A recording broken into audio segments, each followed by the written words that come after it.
Chairman of the ISB Board, Mr. Adi Godrej, Dean, Mr. Rajendra Srivastava, the fellow members of the ISB Executive Board, faculty and staff of ISB, parents and families of the graduating students, and dear graduating students. I'm very delighted to be here today because as I remember, the ICICI Group's association with ISB goes back a long way. In fact, since the time that this unique institution was conceptualized. And I'm very happy to really know that within a short span of 15 years, the institution has grown to be amongst the top management schools in the world.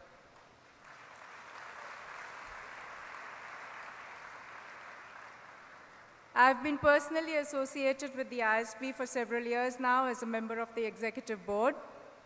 And I know that we as ICICI remind you of our presence almost every day by being present on the campus itself. So it gives me great pleasure to see the school grow from strength to strength.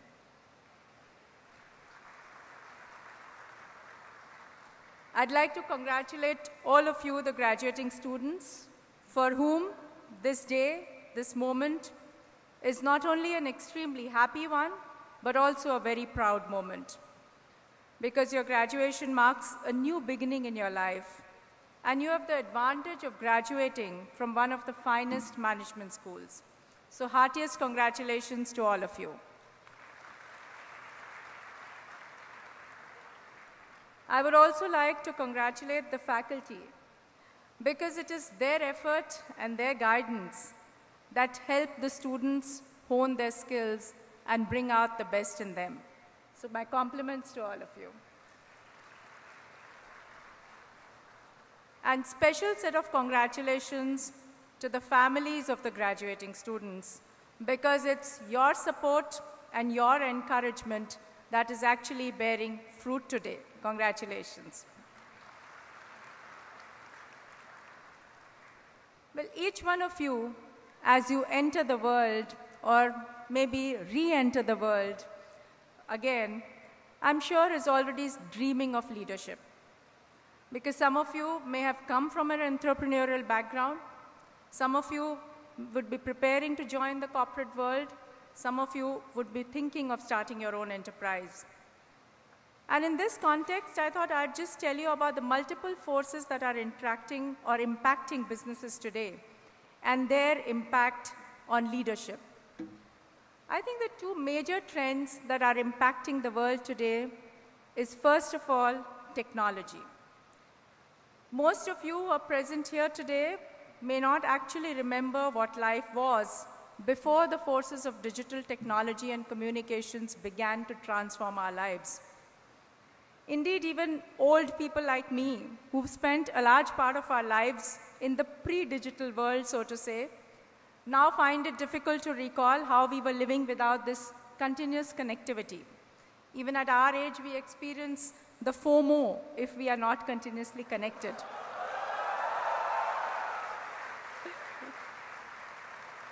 So we've all experienced this transition. But I think what technology is doing today is changing the way we live, changing the way we work, changing the way we interact with each other, and including our customers, our fellow employees, and so on. And therefore, what is important for all of you as you move out in the world is not just to think about technology, not just to think about the way technology is causing disruption, but to think in the same way as the new digitized generation is thinking. Because it is the current generation that is going to drive our business models. And therefore, it's important for all of us to keep thinking the way technology drives the younger generation to think. The second force, I think, that drives the world today is the fact that we are living in a very interconnected world. Today, global interconnectedness runs very, very deep. And you are in a world today where the share price of an Indian company may be determined by the sales that it makes in the UK out of the plant that is present or production that is made of a plant in China. You're living in a world today where if you ask the Japanese entrepreneurs, they say that the biggest risk that Japan is facing is of just staying back at home and not looking at the world outside. You're looking in or staying in a world today where the actions of the Federal Reserve or even the anticipation of that action causes ripples across the financial markets. So I think it's a very, very interconnected world. And as you enter that world, let me tell you in a minute what the global economy looks like. I think the global economy continues to be very uncertain, very volatile. You have different countries following different monetary policies. You have large countries facing slowdown in growth. You have commodity prices falling substantially. You have geopolitical issues. So I think the global world is going to continue to remain volatile and uncertain for some time. Against this backdrop, India, where we are all present today, actually appears a very, very bright spot. Of course, it appears like a bright spot for all the macroeconomic factors that you would have learned in the last 15 months and 2 years, so I'm not going to repeat those, whether it's our GDP growth or our foreign exchange reserves or our relatively stable currency or control over inflation and lowering interest rates. But I think for what is important for all of you is that India is a bright spot because it is a transforming India. It is an India that is being transformed by the young demography, by all the youth, by all of you, and that is what is the future of India. Because when we talk of young India, it's also, again, not just about the statistics which all of you would know about our age profile and young India, but it's about the fact that this is a digital, social, and mobile India. It's an India where the increasing use of internet, on mobile is really changing business models, is really changing the way companies transform themselves. I mean, it's therefore you're starting your journey in an India where the forces of technology have already had a huge impact. We've adopted to technology like no one else in the world. Actually, in India, we have leapfrog technologies. We have leapfrogged landlines with mobile connectivity. We've leapfrogged desktop internet with the always-on mobile data access. And this digital India is throwing up large number of opportunities for you. When we graduated from our management schools, we had actually limited number of professions that we could think of and dream of. But for all of you today, the opportunity is wide open. The entrepreneurship landscape is undergoing a transformation. And today we have a new class of young investors starting their own ventures. Estimates actually indicate that India has emerged the third largest base of technology startups in the world. It's also estimated that the number of startups in India just in 1 year has exceeded 4,000, and most of these startups are from people less than 35 years of age. So friends, I must tell you that you are actually entering or re-entering your working life in very, very exciting growth phase of India. Now, as this is happening, what is this doing to the business environment? As I said, technology is changing and transforming business environment, not just changing, not just transforming it, but actually disrupting it. Because you have improved products and processes, you have transformed customer expectations, you have democratized access to knowledge, but not just that. I think technology today is redefining who the next set of our own competitors is going to be. Otherwise, nobody would have imagined that mobile phone manufacturers will outsmart camera makers. And recently, as you all would have read, that the Tesla's new electric car model received bookings in the first few days of its launch, which were in excess of what the regular car manufacturers would sell in 1 year. And at the same time, you see that concepts like Uber are challenging the whole notion of car ownership. And in fact, making people like General Motors reinventing themselves and thinking of investing in Lyft, which is a competitor to Uber. So I think technology is going to continue to change business models.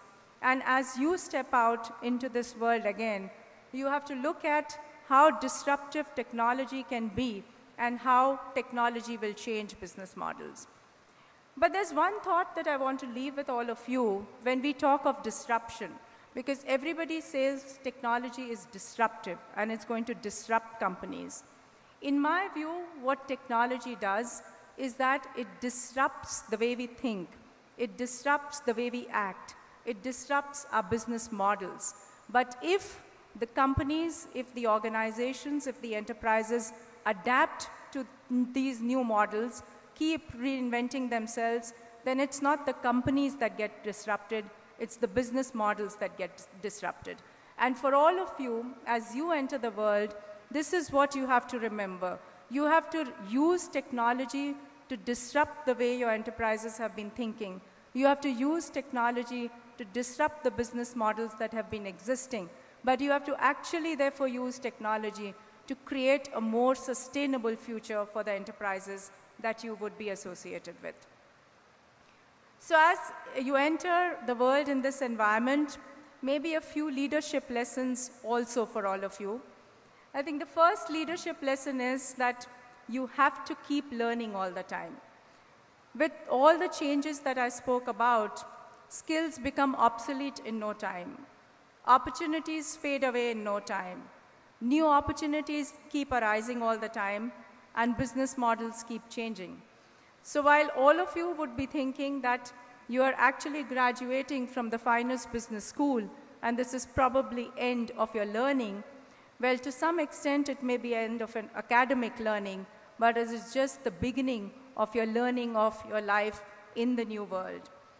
And it's said, and very correctly so, that the illiterates of the 21st century are not going to be those who cannot read or write, but the illiterates of the 21st century are going to be those who cannot learn, relearn, and unlearn.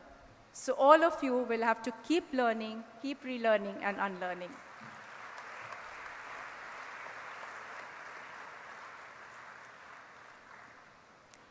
The other message that I want to give all of you is to do what you like and love what you do.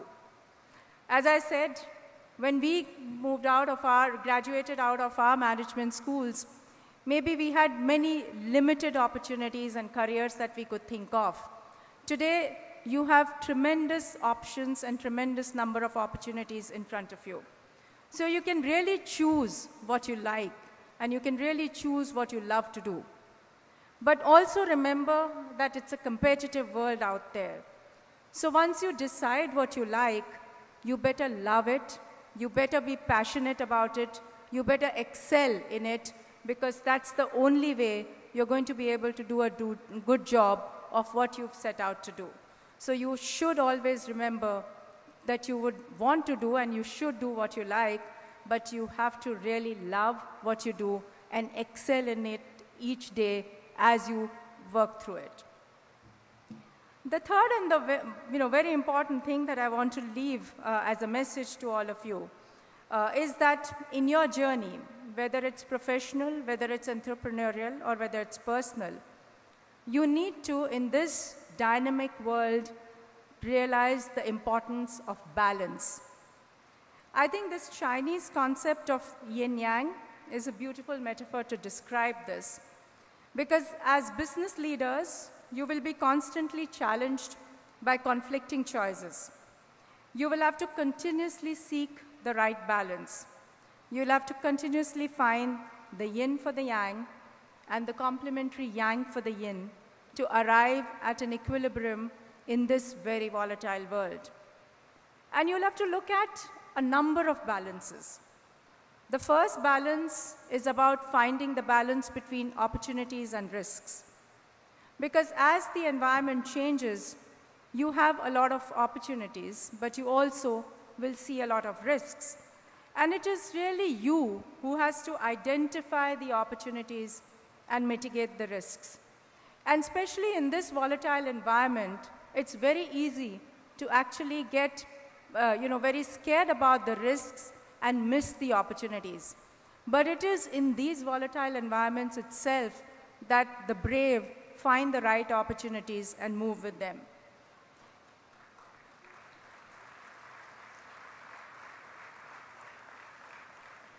In fact, an American entrepreneur very rightly said that people will try to tell you all the time that all the good opportunities have already been snapped up.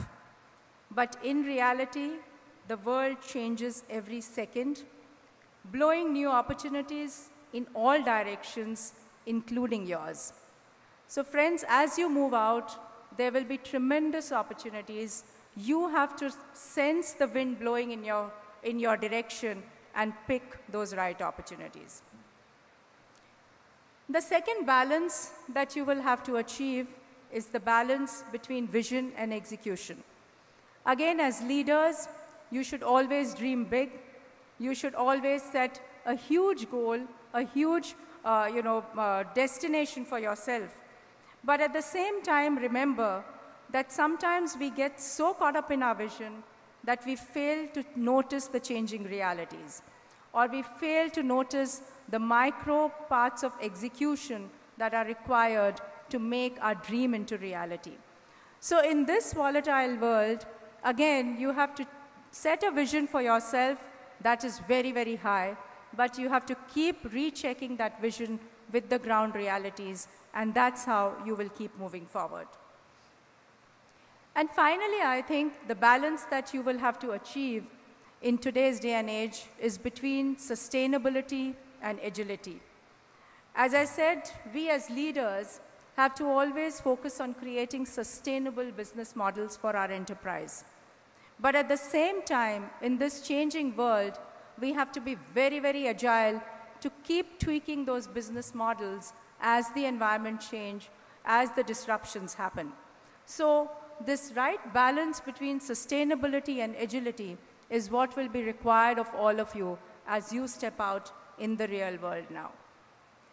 So friends, I'll conclude by saying that the world continues to remain uncertain, the world continues to remain volatile, and it will continue to remain so. Amongst that background, or in the midst of that background, India really appears like a bright spot. And to me, it appears like a bright spot because of all of you, because of the young India.